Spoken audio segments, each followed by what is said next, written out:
Hello everybody, you may know me from my IO videos that I've posted in the past. This is a video that is going over my thoughts of the genre and how I'm going to approach those issues, because personally I'm very passionate about this genre and its community, and I want to offer the genre what it deserves, pretty much. I believe that the community deserves to be listened to, and it deserves to receive the highest quality possible while still being accessible for people with lower end PCs. So I'm getting back into content creation, and I'm mainly gonna approach this by having my thoughts be more involved rather than showing gameplay and such. And I would like to also talk about my project that I'm working on with my team to provide, the game that we think the community will really like in this genre. There's been a lot of scams in this genre as well. There's been, Day Dragons, Stomping Lands. Wake of Pandora isn't a scam. However, I'm going to include some games that have not really gone anywhere. So Wake of Pandora is quiet right now, but hopefully, that does go somewhere. And then there is The Depths, which turned out to be a scam. Historia got exposed for some not great things about their lead developer, and then it got abandoned without a single word being said. As for Day of Dragons, I mean, Day of Dragons, you can look them up. There's plenty out there. You can look at, I believe, SidAlpha. SidAlpha has a video on them, Dirty Devs video. I'll definitely check that out. And as for Stomping Lands, some of you may be familiar with them.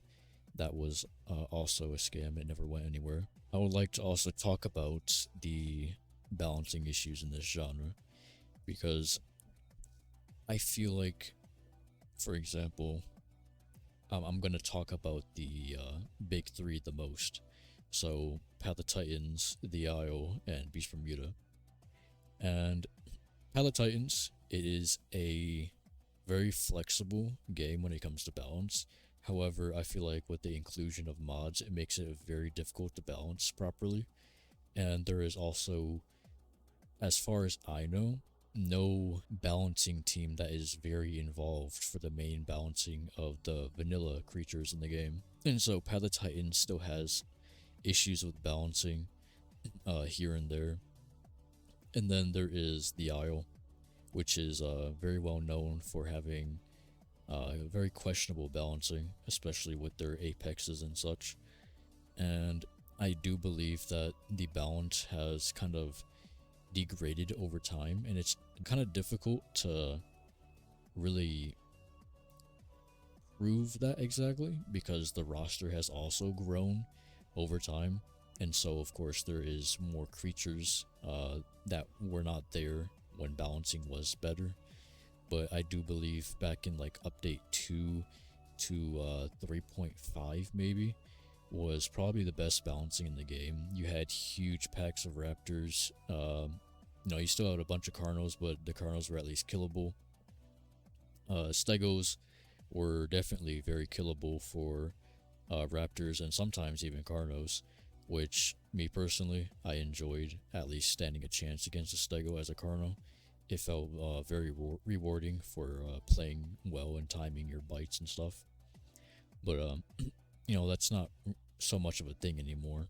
But I know they changed Carno a lot, so maybe that is possible. But it'd take quite a while compared to the 6 headshots that were required previously in update 2 and 3. I believe the balance fell off after update 3.75 when they pretty much reduced all the speeds for creatures, and Carno and it's called Omniraptor now, but it used to be called Utahraptor. They've been tweaked a lot. They've been nerfed, buffed multiple times. and it's all over the place. Honestly, can't even keep track.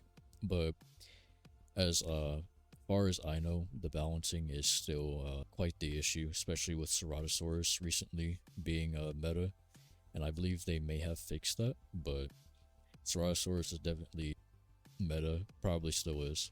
Carno, it's more of a small game hunter now, but I believe that decision was made way too early, considering the roster isn't small game focused as the IO originally planned, as they are also working on Maya, Aloe, Trike, and Rex now, which I don't really agree with Trike and Rex being worked on for obvious reasons, which is that Apexes just do not fit in the current roster.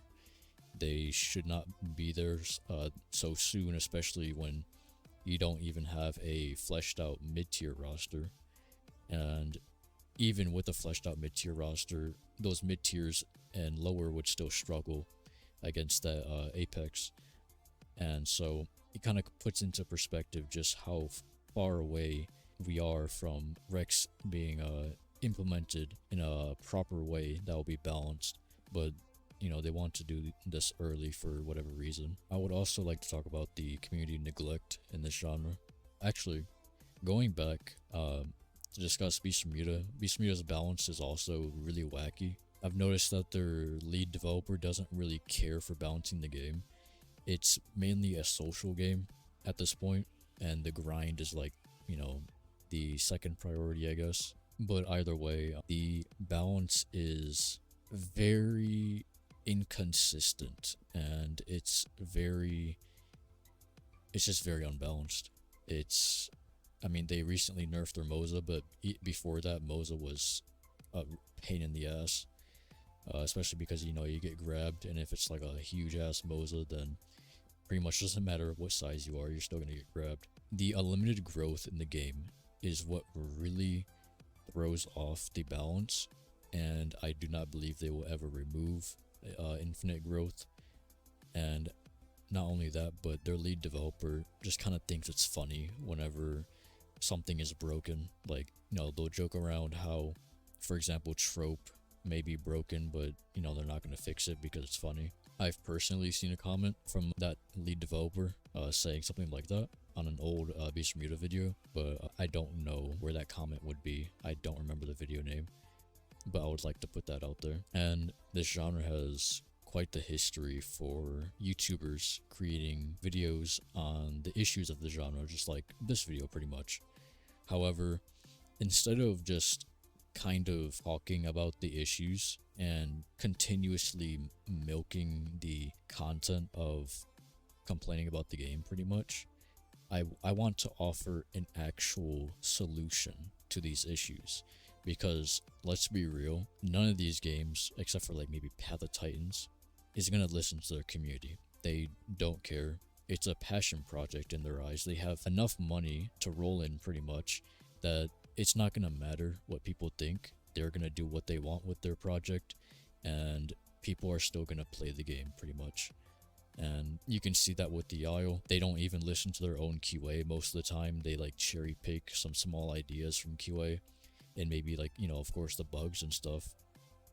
But they will never really take QA's ideas and use them on a significant scale to actually improve the game. And I think that is just really unfortunate and kind of selfish, considering this genre is so community focused that you would think that you should appeal to the community. You should make sure your community is happy, they feel heard, and that everybody's, or at least as many people as possible, are having a good time. But unfortunately, we're not getting that.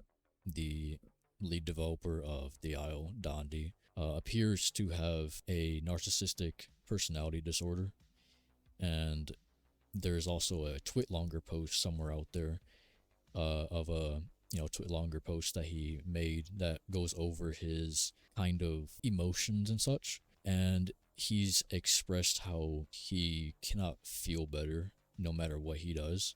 He's always miserable, and that's also led to a situation with him donating $400,000, whether it be out of his own pocket or out of company funds, most likely company funds, to donate to these streamers. And he saves clips of this to make himself feel better by rewatching it, which is kind of it's kind of odd. That's not really something any normal person would do, especially with that amount of money. But it's just something to keep in mind. I do think Dondi is not in a great place mentally, and that kind of backs all of his actions and his behavior. But I don't believe that it still excuses the way he treats his community and such. I don't see him ever listening. I don't see the lead dev of Beast Bermuda ever listening. Path of Titans is kind of there. It has really good community support and such, but I don't think it offers anything outside of maybe the social aspect to the community that enjoys games like the Isle and Beast Bermuda. So for example, like maybe you enjoy the mechanics and fantasy aspect as well as the grind in Beast Bermuda. You don't get that same feeling with Path of Titans. And with the Isle, it is unchallenged when it comes to its detail and realism and just complex mechanics. And that's another thing that's lacking in Path of Titans. And now I can understand why Path of Titans does lack these things. And that's because, the accessibility of the game, it's on basically every platform, including mobile. It has to make sure that it is compatible with mobile and performs well on mobile. And so the game is very minimal. But, at the same time, that kind of shoots itself in the foot, because then the community isn't getting a high quality product necessarily. Maybe it's a high quality product for, a mobile gamer or something like that, or somebody very casual. But I believe there is so much more potential here in the genre, and I would like to take advantage of that, so that, of course, people can actually enjoy a super good dinosaur or creature survival game that has proven that there is a huge audience for, that they want a good game. About banning people as well, Path of Titans, I think they're good. They're very tolerant, good community support. The Isle, however, they pretty much ban people for sport. You can do the smallest thing and you'll pretty much get banned. You can't even predict when you'll get banned. It can just be out of nowhere, and it could be over just a random message you sent that bothered nobody. That does happen very often. I hear all the time that people are getting banned. Then there is Beast Bermuda, and it's not as bad there, I believe. However, I do know there is a lot of banning of people that try to mod the game and try to have their own modded servers. And pretty much anybody that are in those modded servers, from what I've heard, also gets banned. So you have a thing going on where somebody could start a modded server and it can be private, but if Predatoria, the lead developer of Beast Bermuda, finds it, then everybody in that server is pretty much going to get banned. And that's like potentially up to like 50 accounts at a time. And it kind of causes this issue where people are just going to keep on buying more accounts to play the game. And of course, Beast Bermuda makes money from that. But I do not believe that people should be getting banned on this scale, especially just because they're modding the game and they're not hurting anybody. And if we're talking about a security issue, which is probably their concern, then they should work on that. And the only time Beast Bermuda has taken security seriously is when their game started to receive a huge DDoS attack from a cyber criminal, and it was causing their servers to shut down, and they couldn't do much. The game was pretty much down temporarily. It had 0 players, and then they made a new patch with some security fixes on their back end, and it seems like they're good now. But I think it's ridiculous that they're not very competent about making their game better, and instead blaming everybody else for it instead. There's also a lot of social and community issues, so there are issues within the community as well, such as there being quite a bit of pedophilia and also some zoophilia as well, which is kind of to be expected from a genre that is so focused on not only animals but also appeals a lot to children. And so, you know, you have a lot of children in this community.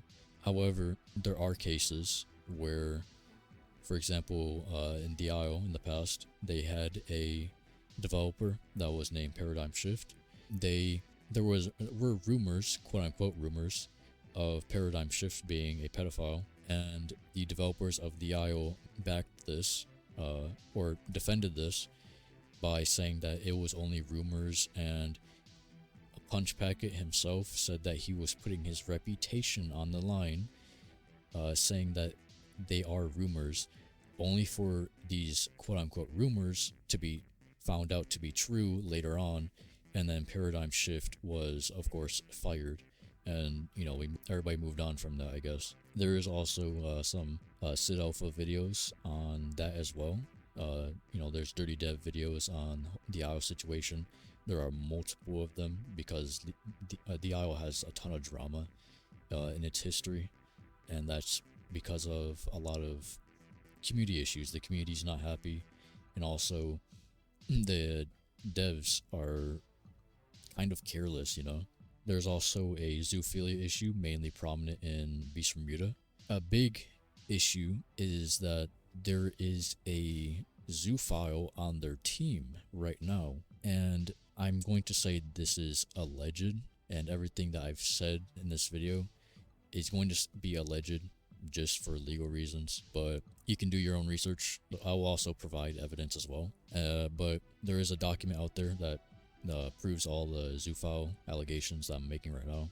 Now we'll see if I can share that. But Quizzy, a Beast Bermuda translator, has been found to be drawing erotic artwork of feral dragons. And if you don't know what feral means, it means that they are biological animals. They are pretty much built like an animal, you know, like a dog. And that, you know, their anatomy is the same as an animal. They are not humanoid.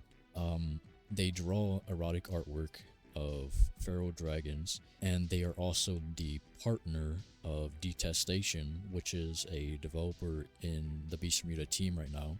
And Detestation has also had his own feral dragon character involved in this erotic artwork with Quizzy. It's some nasty stuff. It's crazy. And I feel I am confident in Predatoria, the lead developer of Beast Bermuda, being aware of these things, because Predatoria was in the same server that the erotic images were found. And of course, you know, Predatoria is also quite a fan of feral dragons, though there is nothing out there to really prove that he is involved in any erotic artwork. But, you know, there's that. Now, somebody may say, oh, you know, dragons are fictional creatures, so it's not zoophilia. However, using that logic would not apply to, for example, CP. Just because CP is drawn in a fictional way doesn't mean it's not CP, you know? So you have to keep that in mind. So it technically would be bestiality, and I'd say it matches the definition quite well. And I think that needs to be looked into, and I think Detestation should be removed from the team, as well as Quizzy, just for the sake of their reputation. But if not, you know, that's on them, but I want everybody to know that. Moving on to how I kind of plan to make the genre better with the help of the community, because the community is essential. These things are not possible without the community, and the community are going to be the only people that actually support something that they're interested in and that they think that is going to be the best alternative to what they have right now. So I would like to talk about my project that I'm working on with my team, and that I have quite a bit of the community. Of course, like maybe a small portion compared to like the overall scope or scale, but I have been working on this project with my team for about 2 years. There's been a lot of setbacks, but we've always kept moving forward. We keep on progressing, we keep on learning, we keep on doing better. And this project I'm speaking of is Removal Horizon. And some of you may have heard of Primordial Horizon before. You know, there's been some videos that we've created on the Remnant Entertainment channel, which is the company, you know, that we go under for the project. And we are aiming to provide basically all the best aspects in this genre and more to one singular game. And while doing that, avoiding the negatives from the other games. So we're basically taking the mistakes that were made by the other games and we're learning from these other developers' mistakes so that we can do better. We're constantly doing that, and on top of that, we are providing, of course, our own unique take on our direction. So it's not like we're just stealing mechanics or ideas and such. We have a bunch of unique mechanics. We plan for, like, for example, boss fights. You'll have territories. You'll have facility raids. You know, there's some alien shit going on in the story. There's a bloodline system. You know, we handle diets a lot differently. There's a lot of different mechanics we handle differently. Scent is pretty much completely different. Yeah, we're just trying to pretty much innovate the genre and revolutionize it. We are trying to provide a game that is just overall better than pretty much every option you have out there, and just keep pushing for that constantly for the community. And that's why we have not given up, despite, you know, being in development hell for a little bit now. Of course, I don't think we are in development hell anymore, but we were for like maybe several months, maybe a year, something like that. And that was mainly because our programmers, a few programmers that either just didn't work out, or, you know, maybe they created code that just wasn't up to our standards, and it was quite difficult finding a programmer that was suitable for what we needed, but also was within our budget. And our budget is small, unfortunately. Like, you know, we aren't a massive community just yet, and we also aren't the most funded. But we are work with what we got the best we can, and that's all that really matters. You know, if we ever do get into a rough position, I'll still find a way to continue. But we are also looking to connect with other content creators to kind of provide more ideas on how to make the genre better, because I do not personally believe that continuously criticizing these other games besides Path of Titans maybe is going to ever improve them. And the only reason these videos get views talking about the issues of the genre is because people are hoping that these issues do get fixed and that they do get addressed, but they pretty much never do. But, you know, hope is very strong. And I would like to also just discuss mutual interest while working on creating something the community enjoys, whether it be videos or, you know, creating a game. And if there's anything I missed in this video that anybody wants to talk about, then feel free to offer some ideas in the comments for part 2. I would like to talk more about the genre and discuss more ideas on how to make it better, and, if, you know, just interact with the community. I want to be close with not just the overall community, but my community. I value the community a lot. It's everything, pretty much. But yeah, it would be a fun experience just interacting with the community and actually working towards creating something that is truly beneficial to the genre, rather than kind of just taking a risk, you know, or, you know, it just not going anywhere. But I'm hoping that we can all work together and create something great. I'll catch you guys next time, and I'll see you later.